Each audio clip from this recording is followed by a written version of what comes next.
most distressing and also the best thing that ever happened to me was moving school.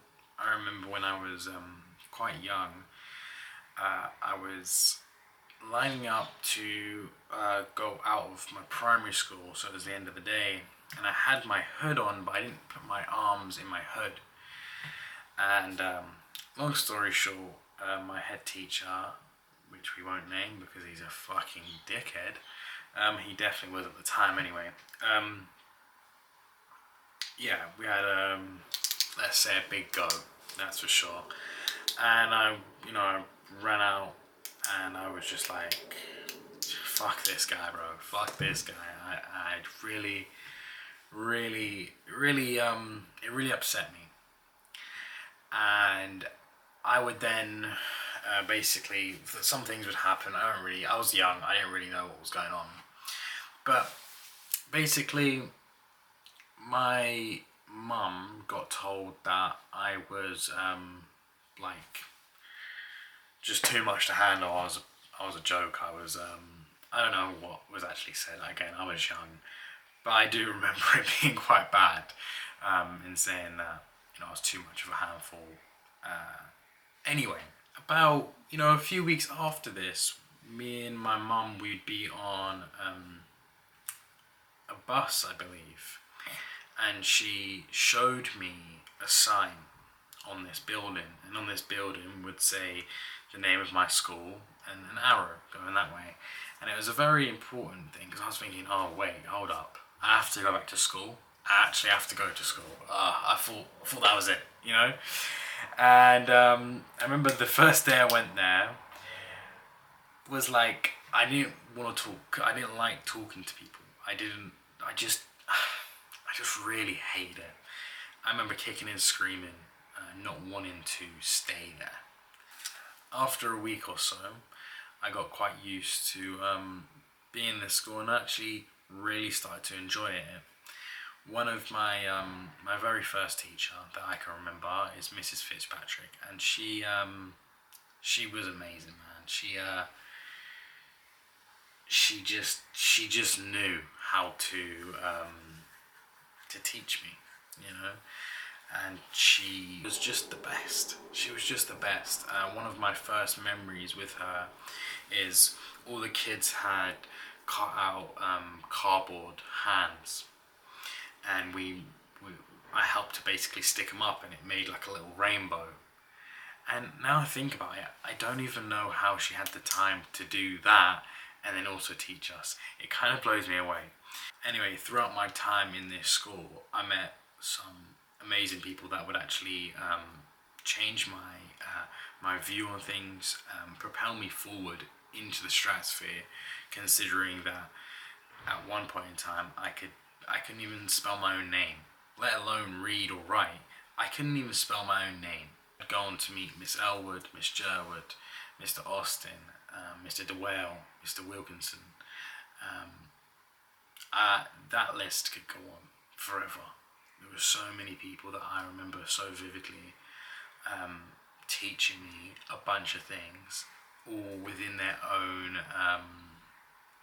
view, and it was just amazing. And I was lucky enough to have a safe environment to learn, because I feel like when I was at home I wasn't, and so when I came to school it felt like my home.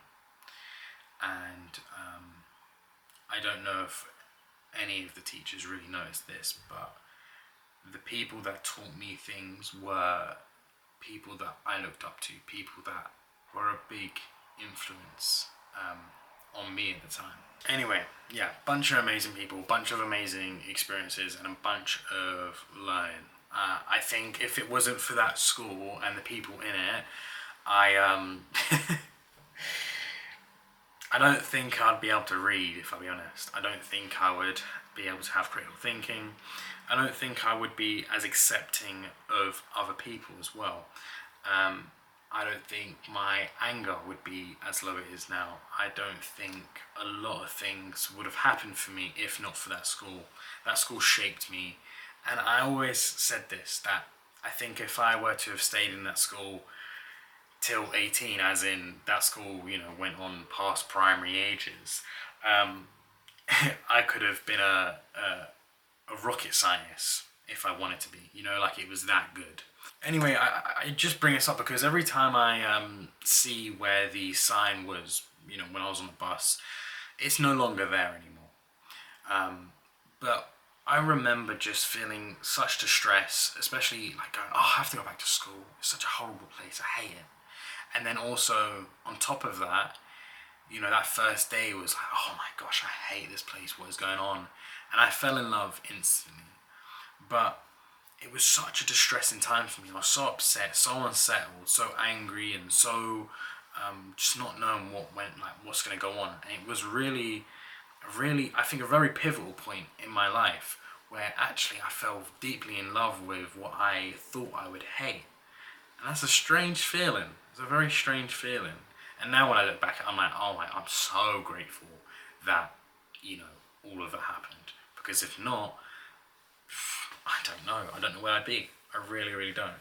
Anyway, kids, I've probably told you this a few times, but yeah, I mean, as a kid, I try to explain as much as I can now because I know I'll probably forget by the time. Well, I don't know. Maybe I will. Maybe I won't. But you know, I barely talked until I was about 8 years old. I couldn't spell my name till I was about 10. I used to, you know, act like I was reading when actually I wasn't reading. I would, you know, avoid hard tasks because I couldn't do them. You know, all these things. And I tell you these things because right now, and especially when you guys see me as your dad, I won't be like any of these things. And you might think that I was always the way you see me now. But in reality, I really, really wasn't. I was seen as the dumb kid. I was seen as the slow kid. So yeah, I only got to where I am now because of my determination and others helping me along the way.